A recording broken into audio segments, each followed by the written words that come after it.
Hey, how you doing? My name is Christian, and welcome to the Sea Mexican Show. And this is for the Suzume movie review. And I saw this one a couple of, not couple, but actually last week, at a Saturday afternoon, and just saw it. And I want to make a review out of it and put some notes in it in my notes right here.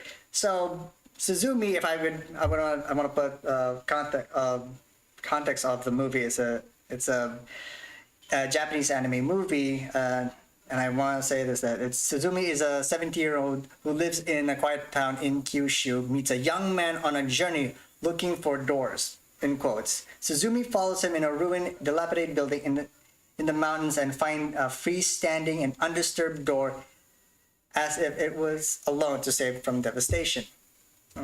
Suzume feels drawn by an invisible power and reaches out to the door. Soon the doors all over Japan start opening one after another. The doors that open must be closed shut out of calamity that lies on the other side. Lies on the other side. Stars, sunset, and the morning sky. The place she wanders into have somewhere all hours of the day seems blend together. Beckoned by the mysterious door, Suzume's journey to closing the doors begins. So, in a very haphazard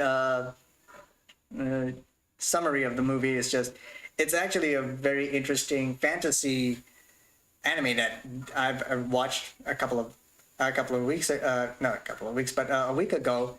Is that it's really beautiful, and it's a fun, brisk of a movie. Like, I didn't feel like I was sucking up all the time. I never watched my look at the time and just say, oh, when is the movie over? But it really is a brisk storytelling, so you don't feel like 2 hours just passed you by. So, and also it's a very beautiful anime. It is beautiful to watch, and also the cell shade CGI that was made and animated, it really blended together, so it doesn't feel like, oh, it's so jarring to see CG stuff as well. So for me, it's actually pretty good.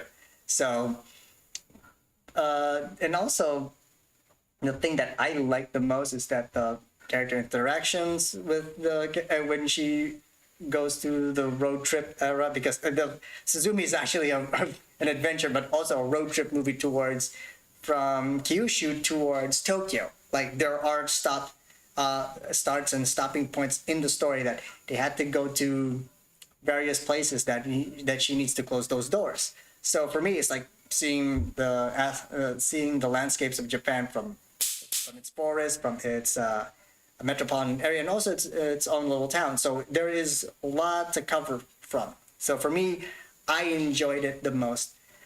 And also, some of the cons of the story is that because the brisk storytelling, there are times where you ask and go, okay, what happened you ask and go, wait, what happened? And who is this person? It's just sometimes it's not saying is that show don't tell, but so much showing, but there's not enough to tell, just enough to say, go, okay, I kind of understood. It's just sometimes just brisk. I think that's its only flaw of that movie. And also, the lack of, that's the reason why for me, that was the only linchpin of that movie, to go, oh, I didn't get it. And then after a while, I'll go, oh, I can understand why is he done this or that. So for me to say that was the only thing that kind of I had trouble with the movie. But the beautiful animation and the CGI really melds together is the highlight, and also the story is actually quite good. A little bit of iffy storytelling, like I said, the hyper briskness of it, and not telling enough, just enough to understood of the plot.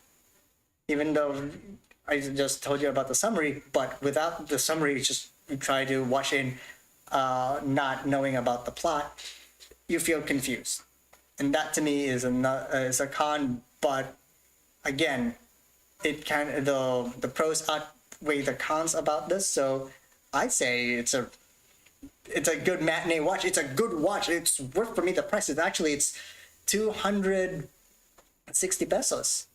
It's it's quite a lot, but it is a good movie to watch. So I hope you enjoyed my quick minute review of Suzume, and I'll see you in the next movie review. I plan to watch Shazam, and also plan to watch Demon Slayer when it's coming out. So for me, I'm excited both those movies.